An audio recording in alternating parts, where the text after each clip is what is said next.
هاي ماي جلويز. الساعة 7 الصبح، يبقى يلا جيرلز توك وسط العصافير والطبيعة. في بنات أول ما بتدخل مكان بتحسي إن شكلها تحفة، واو، بتشد العين بجمالها، ما بتقدريش إنك تشيلي عينك من عليها. وأول ما بتروحي تكلميها تحسي إنه لأ، خلاص ما بقتش معجبة بيها، ما بقتش حباها، مش حاسة إن أنا عايزة. لو قلتلها كلمة حلوة زي مثلا شعرك حلو قوي النهاردة، لبسك حلو قوي النهاردة، ايه ده انا اصلا مسرحتوش، ده اصلا لبسي ده بتاع ماما اصلا، تحسي انك عايزه تقولي لها خلاص اهدي، انا ما كانش قصدي حاجه، انا بقولك ان انت شكلك حلو. البنات دي بتكون شايفه ان فيها مليون عيب، مع ان ممكن يكون ما فيهاش ولا عيب، بس هي بجد بتبقى عندها رعب من الموضوع ده، عندها رعب من الناس عامه. ليه؟ لان احنا الفتره دي بقينا بنقارن نفسنا بحياه ناس غيرنا. اول ما نفتح السوشيال ميديا، واو ده حياتها مثاليه، انا لازم حياتي تبقى زيها، خلاص هبدا من السبت الجاي. ما ببدأش، لان دي مش حياتي، دي حياة غيري، انا بختار حياتي على اساس شخصيتي، انا عايزة ابقى ازاي، مش ده عايش ازاي فانا هقلده عشان هو مثالي. انتي اللي بتخلقي المثالية بتاعتك، انتي اللي بتحسي ازاي ده يبقى يومي فعلا، مش يوم حد غيري وانا بقلده ومش فرحانة باللي انا بعمله، بس قدام المجتمع انا يعني بنت بقى جميلة جدا وبنت مثالية، بس ده مش حياتي. ده طبيعي جدا، دي مش حياتك، انتي مجرد واحدة بتاخدي من هنا وتعملي كوبي بيست، ازاي هتفرحي؟ انتي بتبني يومك على حسب شخصيتك انتي، مش غيرك على السوشيال ميديا. لو انا اللي هتحكم كل ام واب يتكلموا مع بناتهم في ايه، فاكيد كنت هختار ان هم يتكلموا معاهم في ان انتي مش لازم تبقي كوبي بيست من حد تاني. انتي اختاري حياتك، اختاري ازاي وزنك، مش لازم يكون عشان البنت دي مثلا 50 كيلو يبقى انت 50 كيلو، انت ممكن جسمك يبقى مش هيستحمل 50، انت عايزة 60 كيلو، ده جسمك، ده طبيعي. البنت دي مثلا بتصحى بدري جدا وانا بصحى متأخر، متأخر بالنسبة لك اللي هو 12، تمام خلاص، لو انت مش هتقدري تصحي 7، خصوصا ان انت بتبقي نايمة متأخر، نصلح ده على حسب شخصيتنا احنا. يعني مثلا البنت دي بتنام 10، انا ما اقدرش انام 10، انا بنام 11، مش لازم خلاص اصلح 10، تمام طالما جسمك مرتاح بده وانتي فعلا شايفة ان ده روتينك وبتصحي بدري زي كل الناس طبيعي، فخلاص. اهم حاجة ما تنسيش تبقي اجمل نسخة منك، احلى نسخة منك، اروع نسخة منك، اجمل نسخة في الحياة بالنسبة لك انت. متستنيش حد يجي يوجهك لده، لان ممكن محدش يجي يوجهك. ابدأي انت، حتى بالفيديوز بتاعت يوتيوب زي ما انت بتشوفيني دلوقتي، ايا كان على ايه، ابدأي كده، ابدأي خلي ده بدايتك، مش لازم حد يجي يقولك امشي كده، لانك ممكن ما تلاقيش اللي يخليك امشي كده.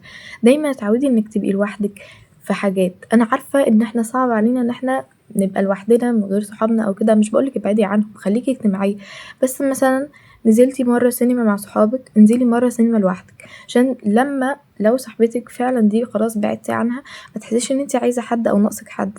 اعملي انت حياتك بنفسك، ما تبنيهاش على شخص تاني، انك ممكن لو بنيتيه على شخص تاني الشخص ده فجأة يختفي، مش هتلاقيه. طب لو الشخص ده اختفى قوليلي هتعملي ايه؟ مش هتروحي سينما؟ مش هتخرجي؟ مش هتتفسحي؟ طبيعي انه لا. عشان كده ابني حياتك على شخصيتك انتي، على نفسك انتي.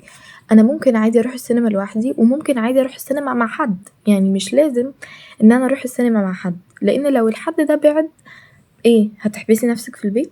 لا، لا هتخرجي عادي وهتتبسطي عادي، ومش هيهمنا خالص مين الشخص اللي بعد، طالما هو كان بيأذيكي او الشخصية البنت دي كانت بتأذيكي. فهنا احنا بنتكلم في موضوع ان احنا بنفلتر الناس اللي حوالينا. ابدأي الاول حتى بفلترة الناس على انستجرام وتيك توك، وبعدها ابدأي بفلترة الناس على الحقيقة.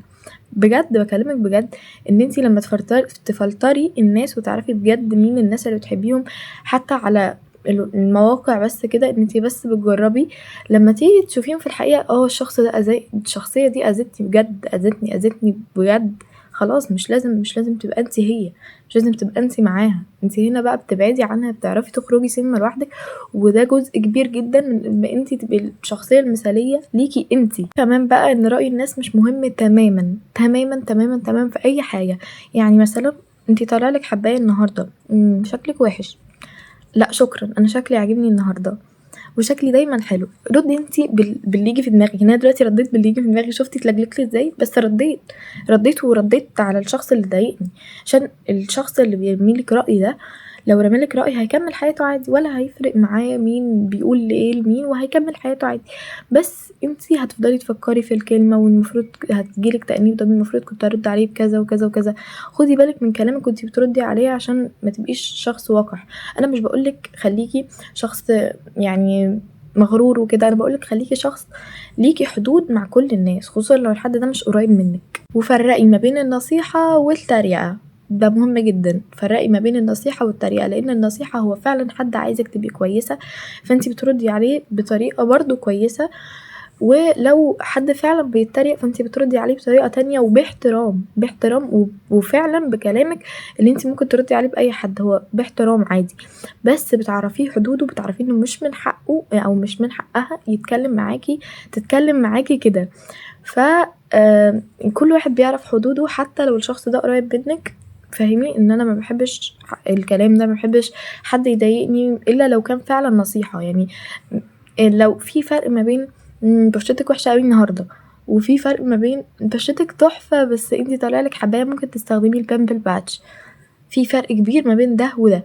ده بنعرفه حدوده وده بنعرفه حدوده، بس ده بيبقى بمحبة، وبجد بتبقي انتي حاسة ان انتي بتتكلمي مع ده بأريحية، وده بيبقى مجرد بتعرفيه حدوده، وبيبقى مجرد معرفة، مش فريندلي، مش علاقة فريندلي او صحاب او كده. جبنا الفكرة انك لازم تختاري صحابك كويس قوي قوي قوي، وكمان تعرفي مين اللي ينفع تخرجي معاه ومين اللي لا.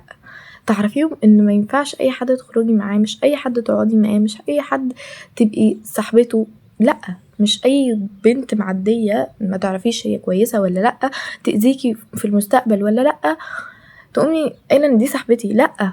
حاجة مهمة قوي بقى ان الراحة مش كسل، مش لازم عشان تبقي بترتاحي في يوم من غير تو دو ليست ومبالغة وحاجات مليانة طول اليوم وشغل ومذاكرة وحاجات كتير كده، لو خدتي يوم واحد بس راحة ده مش كسل، ده راحة.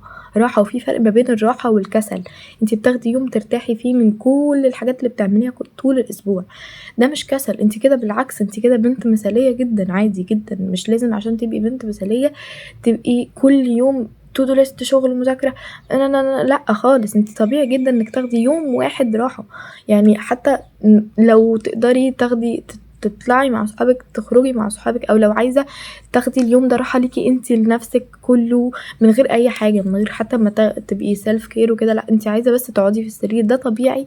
ومش لازم نبقى كل يوم حاجات ورا بعض ورا بعض ورا بعض، طبيعي ناخد يوم راحه، وده مش كسل، ده راحه. فكرة في حاجات كتير قوي قوي بتخلي البنت جميلة من غير ما تبقى الشكل ملوش اي علاقة بالبنت الجميلة. ممكن تشوفي بنت تحفة، لبسها تحفة، بس هي بنت فعلا وحشة من جوه بقى، بنت مش بتتعامل مع ناس تانيين كويس. انتي دي مش انتي بعيدي عن دي، لان دي مش انتي.